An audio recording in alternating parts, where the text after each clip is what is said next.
turn on the recording. And as I was doing my research for the solar power, I looked up the definition of power in the Science of Mind textbook, in the glossary of the Science of Mind textbook. And I think I told you about it last week, but I'm going to repeat it again. And he says that the definition of power is the energy by which everything lives. It's the energy by which everything lives. And of course, we know that Albert Einstein told us everything was energy. So we're dealing with that solar energy. And it is said that if, that we're really like fish who swim in water, but are unaware that they're in water, and that we swim in a sea of energy that we are not aware of, but it flows in, through, and around us. And every one of us is tapped into, in fact, filled with the energy by which everything lives. Every one of us has that energy within us. And Emma Curtis Hopkins, the teacher of teachers, and as a woman who knew about spiritual power, once said, we have unlimited power. If we do not use that power, it does not alter the fact that it is our inheritance. So this power is our inheritance. It is that divine energy, that divine power we are tapping into this month that I'm calling soul or power. And today we're looking at the concept of the power in asking. Somebody else signed in on my computer. Hope it doesn't knock me off. There she is. Okay. We're looking at the power in asking. And in the Science of Mind textbook, Ernest Holmes writes this: the things that we need, we are to ask for, and we are to believe that we receive them. The things that we need, we are to ask for, and we are to believe that we will receive them. In other words, in the Bible, it says, ask and you shall receive. And this idea was, of course, not new to Ernest, even though he was saying that. And it probably wasn't new to the Master Jesus either, because he articulated it pretty well in Matthew 7:7, when he said, or supposedly said, ask and it shall be given unto you, seek and ye shall find, knock and it shall be opened unto you. For whoever asks receives, and he who seeks finds, and to him who knocks the door is opened. And then Jesus went on to make a pretty powerful analogy and promise when he said this: is there a man among you who, when his son asks him for bread, will not hand him a stone? Or if he should ask him for fish, will he hand him a snake? If therefore you know how to give good gifts to your sons, how much more will your Father in heaven give good things to those who ask him? In commenting on these words from Jesus, Ernest Holmes wrote this in the Science of Mind textbook: we now come to a definite teaching regarding prayer. We shall receive that for which we ask. It shall be open to us when we knock, and we shall find that for which we are searching. This teaching implies the definiteness of spiritual and mental work. God is intelligent mind and spirit, and there is a direct response from the universal intelligence to our intelligence. If we ask for bread, we shall not receive a stone, but we are told we must ask believing if we are to receive. Here again, we are meeting the law of cause and effect in the teachings of Jesus. Prayer should be direct and specific, and should always be accompanied by a positive attitude. And then he goes on to say, Jesus points to the fact that if we, being human and consequently limited, know how to give good gifts to our children, how much more will God give good gifts to those who ask? And he specifically tells us to ask directly for what we want.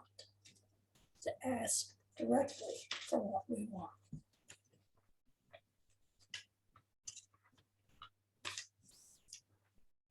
But let me ask you this. Have you ever been in a relationship and you wanted something, but you didn't want to ask outright?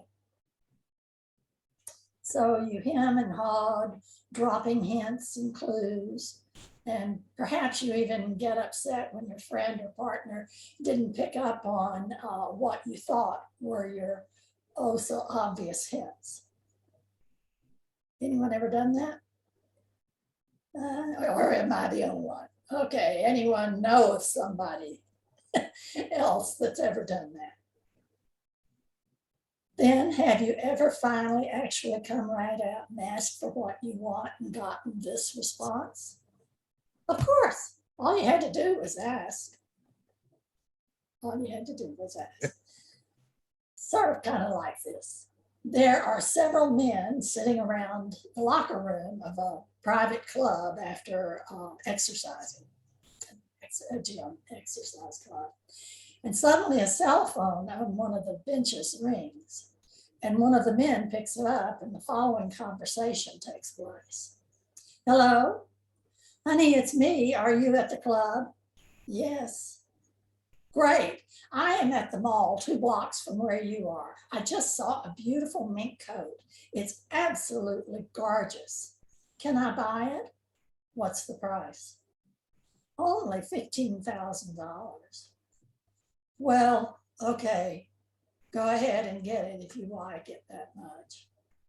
Ah, and I also stopped by the Mercedes dealership and saw this 2006 models. I saw one I really liked. I spoke with the salesman and he gave me a really good price. And since we need to exchange the BMW that we bought last year anyway, what price did he quote? Only $100,000. Okay, but for that price, I want it with all the options. Great, but before we hang up, something else.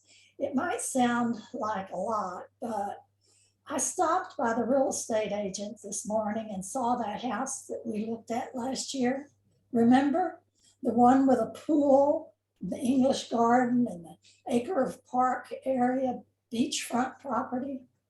Well, they've reduced the price. How much are they asking now? Only 1.5 million, a magnificent price. Well, then go ahead and buy it. Oh, sweetie, thanks. I'll see you later. I love you. Bye. I do too. The man hangs up and closes the phones flat during the era of flat phones and raises his hand while holding the phone and asks to all those present, does anyone know whose phone this is?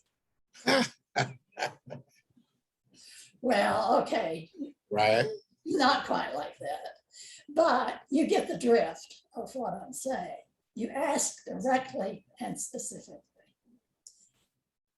Now, here's the truth. The universe, source, energy, spirit, or any other name you want to give God, wants to give you everything. In fact, the universe is conspiring for your good. Do you know that? It's true.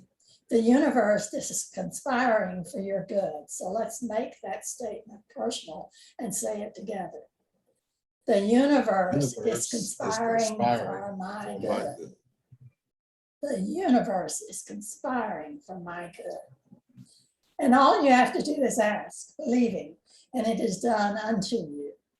And we've all heard that before.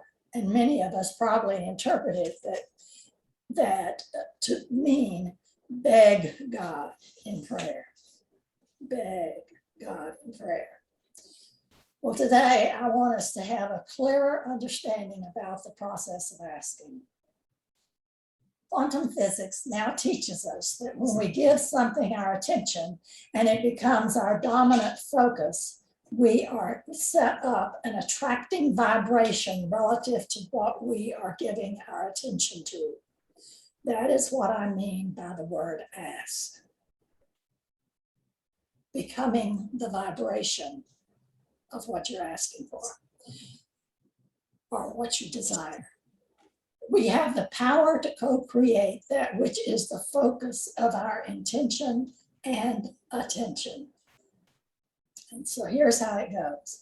We are constantly sending forth desires in life, whether we verbalize them or not.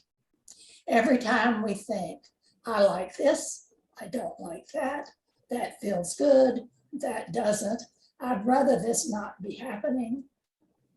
We are sending forth a desire. This is what I mean by asking. And the entire universe is established to help you give birth to that which we focus on. What confuses most of us about this is that we have not learned to be discriminating in that which we are giving our attention to. When we see something that we want and we say, yes, yes, more of that, what's actually happening, not by our saying yes to it, but by our attention to it, we are including that vibration in our mix, which means the law of attraction acts upon our vibration and we get more of that, which we say yes to.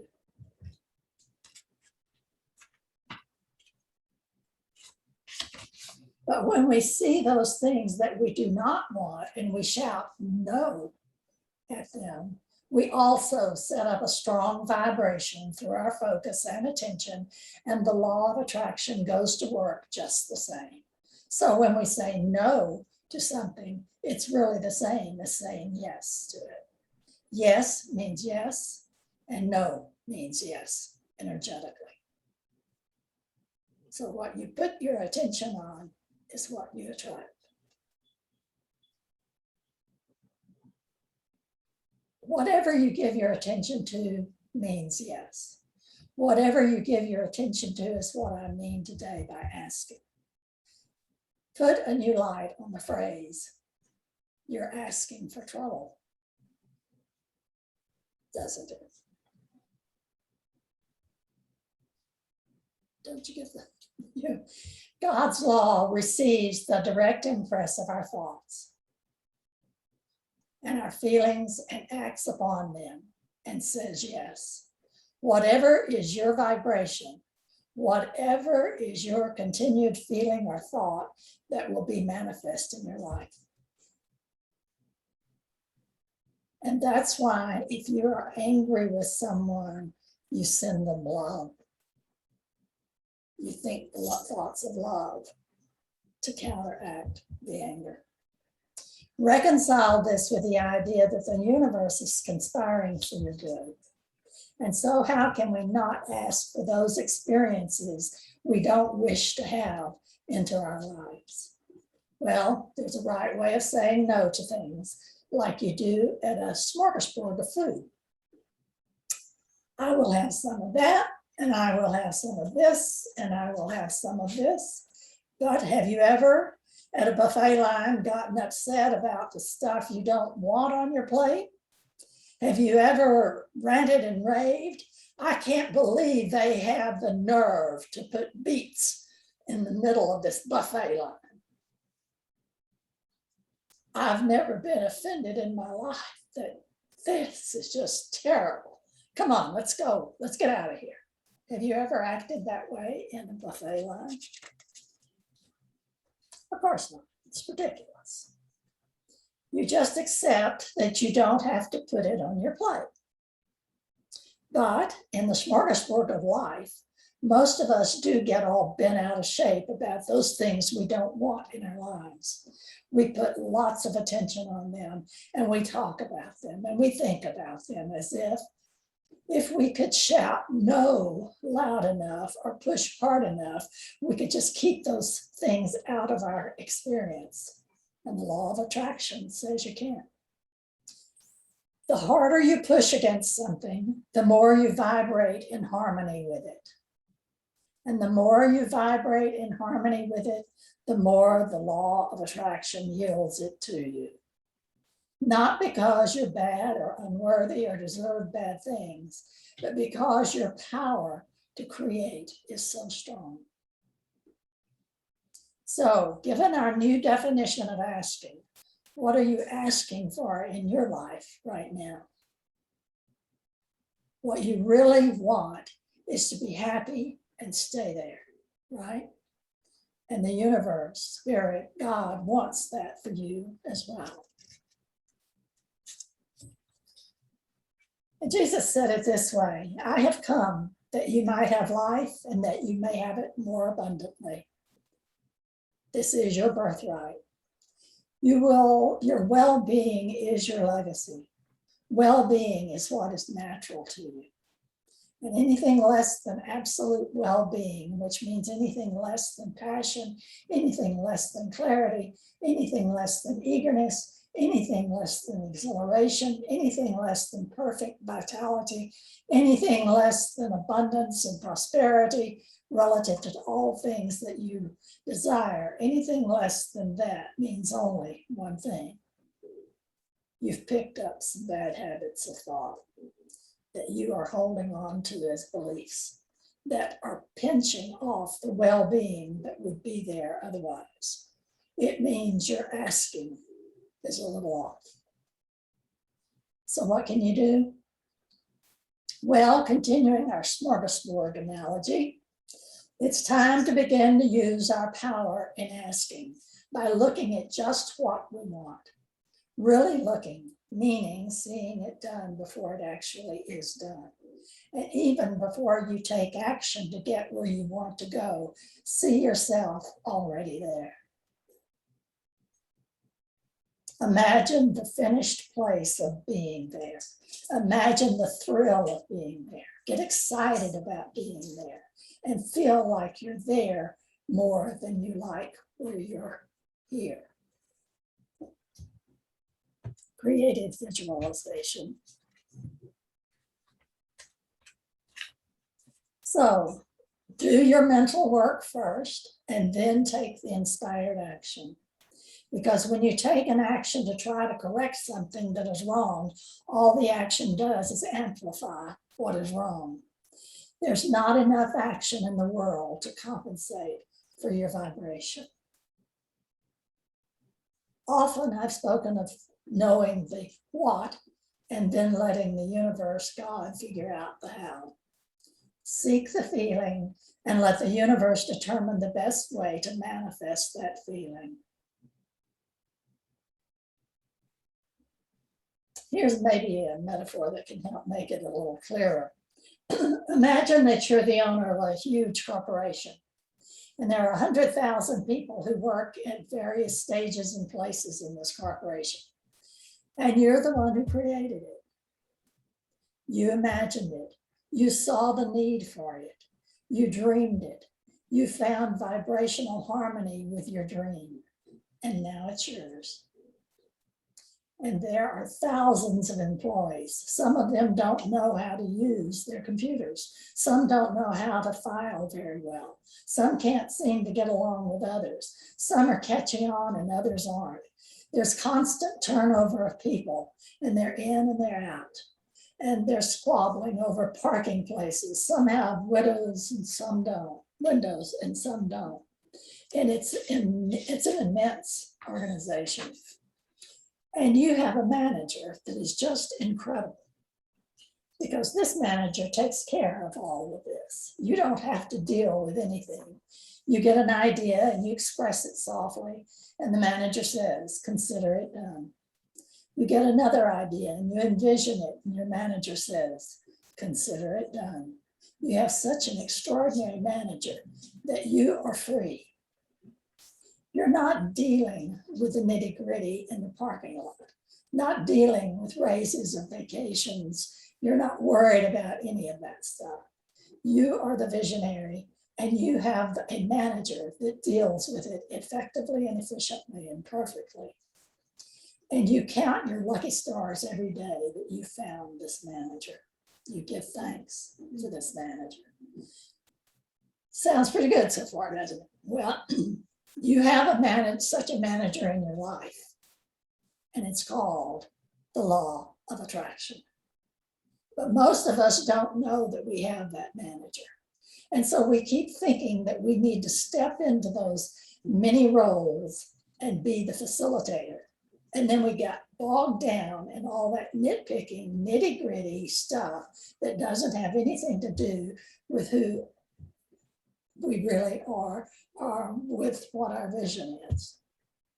And so we keep telling the manager what you want, not because the manager, we're calling the law of attraction, not because the manager needs to hear it, but because every time you talk about it and every time you come into vibrational harmony with it, you open your consciousness so that the universe can yield to you a little bit more of what it already knows you want.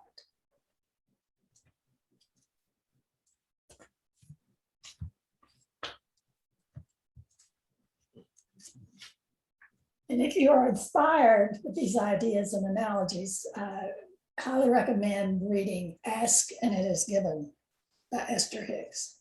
That's where I got a lot of this material from. And it had an influence on how I'm expressing these things this morning.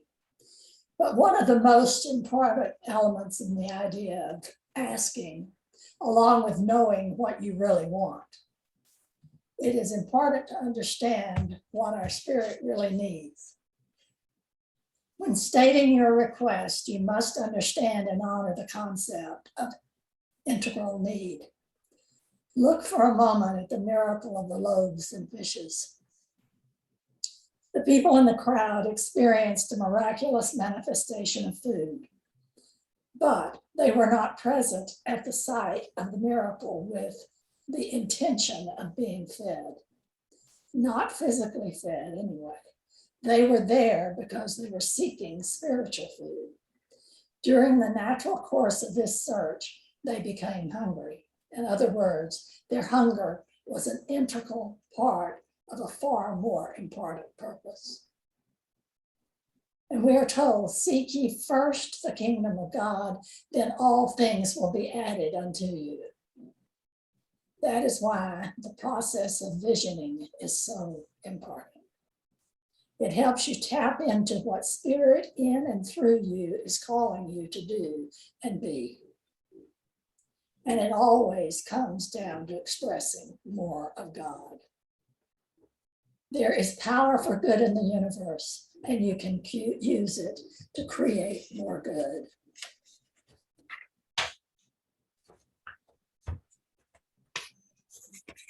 And that's why I keep saying we need to keep visioning for what we are to do in regards to a new place, a physical place of worship. So I want to give you an assignment or a mission, I should say, should you choose to accept it for this week. And your mission is to have a smorgasbord approach to life this week. If you see something in your life that you don't like, treat it like I would treat the beets on the buffet line. Thank you, I'll pass. Thank you, I'll pass. And focus on, meaning give your attention to, speak only about, accept, and receive only that which you desire in your life, thereby setting up the energetic vibration to attract more of that into your life.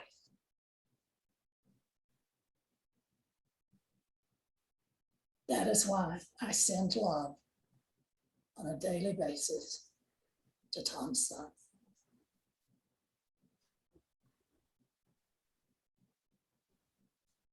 I'll pass on the other.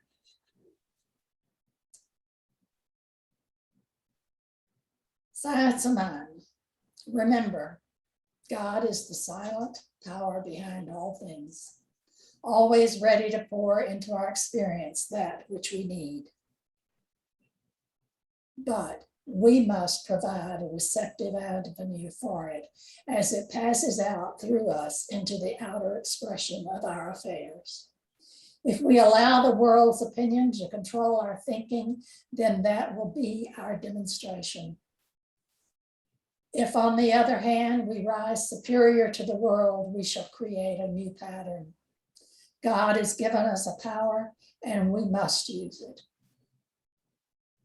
We can do more towards saving the world by proving this law than all that clarity or charity has ever given to it. And all we've got to do is ask, believing you will receive. And so it is. So it is. Well,